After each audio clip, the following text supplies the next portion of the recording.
കേരള സാഹിത്യ അക്കാദമിയുടെ ചരിത്രം ഉൾക്കൊള്ളുന്ന പുസ്തകം വിവാദത്തിൽ. അക്കാദമിയുടെ ചരിത്രത്തോട് പുസ്തകം നീതി പുലർത്തുന്നില്ലെന്നാണ് ആരോപണം. പുസ്തകത്തിൽ പ്രൊഫസർ ജോസഫ് മുണ്ടശ്ശേരി, പവനൻ തുടങ്ങി മലയാള സാഹിത്യത്തിനും സാഹിത്യ അക്കാദമിക്കും വലിയ സംഭാവന ചെയ്തവരെ അവഗണിച്ചതായാണ് ആക്ഷേപം. ദീപശിഖേവ എന്ന പുസ്തകമാണ് വിവാദത്തിന് ആധാരം. കേരള സാഹിത്യ അക്കാദമി ചരിത്രം എന്ന പേരിലാണ് പുസ്തകം അക്കാദമി തന്നെ പുറത്തിറക്കിയത്. ഡോക്ടർ സി ഭാമിനിയുടെ പുസ്തകത്തിൽ സാഹിത്യ അക്കാദമിക്ക് സമഗ്ര സംഭാവന നൽകിയ പലരെയും അവഗണിച്ചതായാണ് ആക്ഷേപം. ജോസഫ് മുണ്ടശ്ശേരി, പവനൻ, KP കേശവമേനോൻ തുടങ്ങിയവരുടെ ഇടപെടലുകളെ കുറിച്ച് 373 പേജ് വരുന്ന പുസ്തകത്തിൽ പ്രതിപാദ്യം നാമമാത്രമാണ്. അക്കാദമി തന്നെ സംഘടിപ്പിച്ച പ്രധാന സാംസ്കാരിക പരിപാടികളെക്കുറിച്ചും പുസ്തകത്തിൽ പരാമർശമില്ല. അതിനാൽ തന്നെ അക്കാദമി ചരിത്രം എന്ന പേരിൽ ഇറക്കിയ പുസ്തകം പിൻവലിക്കണമെന്നാണ് ആവശ്യം.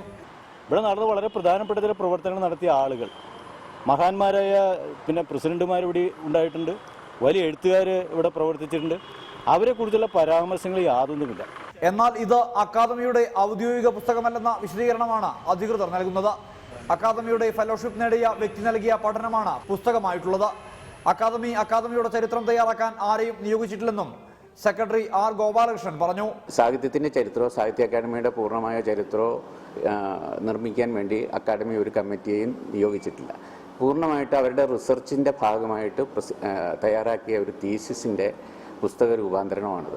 200ഓളം പേജിൽ ചരിത്രം എന്ന പേരിൽ അക്കാദമിയുടെ മിനിറ്റ്സ് മാത്രം പകർത്തിവെച്ചിരിക്കുകയാണെന്നാണ് മറ്റൊരു ആരോപണം. ഭരണസമിതി സ്ഥാനമൊഴിയും മുമ്പ് പ്രകാശനം പോലും നടത്താതെ പുസ്തകം വിൽപ്പനയ്ക്കെത്തിച്ചത് ദുരൂഹമാണെന്നും ആരോപണമുണ്ട്. സുർജിത് അയ്യപ്പത്ത്, റിപ്പോർട്ടർ, തൃശൂർ.